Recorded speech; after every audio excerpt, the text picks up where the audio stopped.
Assalamualaikum warahmatullahi wabarakatuh. Kembali lagi menyambung video sebelumnya. Kita masih berbicara terkait dengan pertimbangan pemilihan masalah penelitian kuantitatif bagian yang kedua. Simak penjelasannya setelah ini.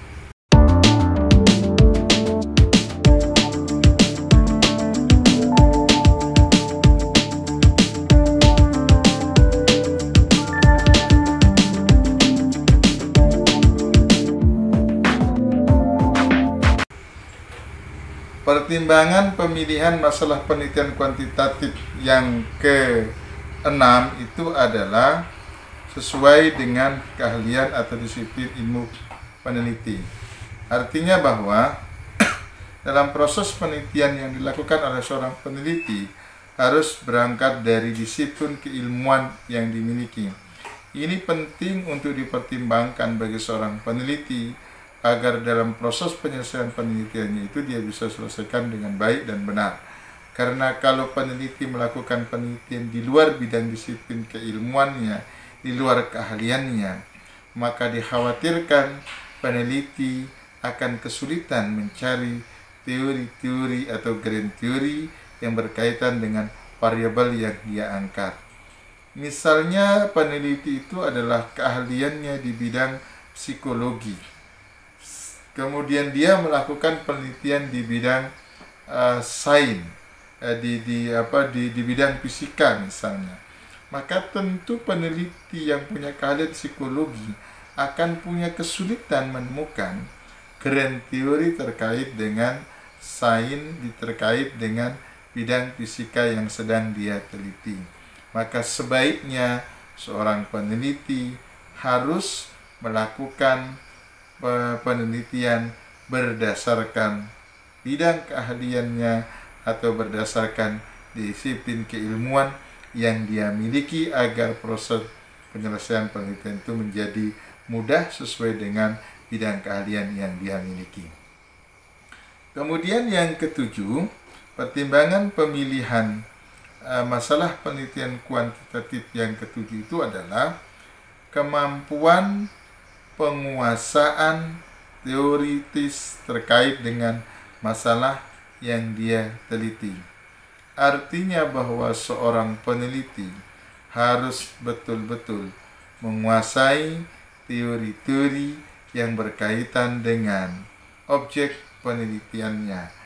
Kalau yang dia angkat adalah terkait dengan kompetensi guru dengan prestasi belajar, maka seyogyanya seorang peneliti harus betul-betul menguasai tentang teori-teori yang membicarakan tentang kompetensi guru. Paling tidak kan kalau kita berbicara kompetensi guru, kita berbicara 4 kompetensi.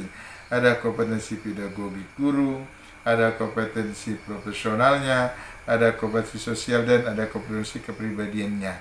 Maka keempat teori bidang kompetensi itu harus dikuasai oleh guru. Kan perlu juga peneliti juga perlu menguasai terkait dengan teori-teori yang berbicara tentang variabel Y-nya tadi, yaitu prestasi belajar siswa.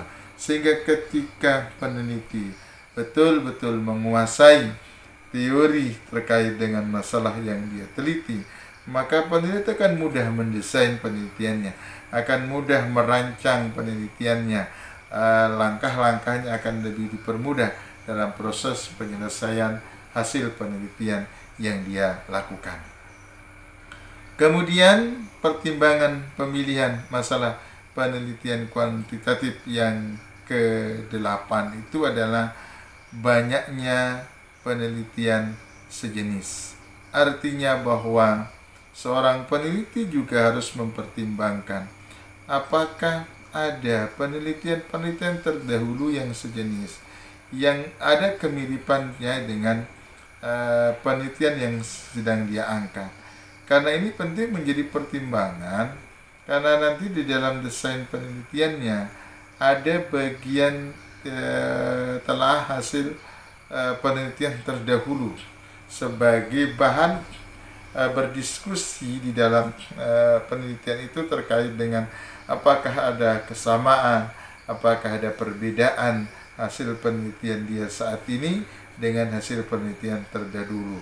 Dan penelitian-penelitian terdahulu itu juga menjadi pengayah bagi seorang peneliti dalam membahas masalah yang dia angkat.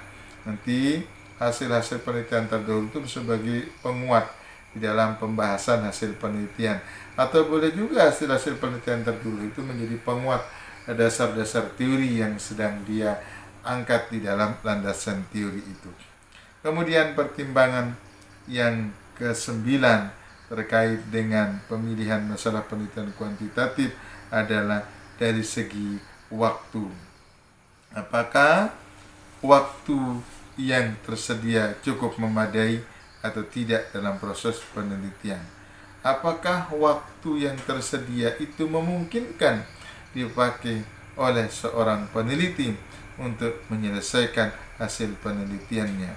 Dan saya kira semua pendekatan penelitian, mau baik penelitian kuantitatif, penelitian kualitatif, perlu waktu yang cukup memadai untuk menyelesaikannya, mulai dari proses perancangan sampai kepada proses menganalisis dan mengambil kesimpulan, dan itu butuh waktu yang cukup panjang. Dan nanti peneliti juga harus mempertimbangkan itu. Jangan sampai kemudian peneliti mengambil objek penelitiannya jauh dari tempat tinggalnya, sehingga memakan waktu sampai berpuluh-puluh bulan untuk menyelesaikan penelitian, dan itu saya kira penelitian yang tidak efektif. Kemudian pertimbangan yang ke-10 dalam pemilihan masalah penelitian kuantitatif itu adalah biaya pendukung. Apakah peneliti memiliki biaya pendukung dalam melakukan riset tersebut? Karena ini penting, biaya pendukung ini berkaitan dengan berapa budget yang harus dia keluarkan untuk ke lapangan, berapa budget yang harus dia keluarkan untuk menyelesaikan proses analisa data, berapa budget keuangan yang harus dia keluarkan untuk kemudian menyelesaikan proses mulai dari perencanaan sampai kepada proses pengambil kesimpulan dalam penelitian yang sedang dia lakukan. Kalau kemudian dana yang itu tersedia tidak memadai, dana yang sedia tidak mencukupi untuk proses penyelesaian itu, maka tentu itu menjadi salah satu kendala dalam proses penyelesaian penelitian yang dihadapi oleh seorang peneliti. Kemudian pertimbangan yang ke-11 terkait dengan pemilihan masalah penelitian kuantitatif itu adalah situasi dan kondisi politik serta kondisi masyarakat. Kondisi politik dan masyarakat itu menjadi pertimbangan besar juga bagi seorang peneliti untuk melanjutkan apakah penelitian itu bisa dilanjutkan atau tidak. Kalau dalam kondisi politik yang tidak menentu, maka sebaiknya penelitian itu tidak dilanjutkan. Kalau kemudian kondisi masyarakat yang tidak kondusif, sebaiknya juga penelitian itu tidak dilakukan. Sebagai contoh, seorang peneliti ingin meneliti di sarang penyamun, maka sebaiknya tidak dilakukan, karena itu cukup berbahaya, membahayakan peneliti itu sendiri, membahayakan nyawa peneliti, dan tentu juga hasilnya tidak akan objektif, hasilnya tidak akan valid. Maka situasi, kondisi politik dan masyarakat harus menjadi pertimbangan yang baik bagi seorang peneliti untuk melakukan penelitian kuantitatif. Demikian beberapa pertimbangan pemilihan masalah penelitian kuantitatif bagian yang kedua. Mudah-mudahan ada manfaatnya.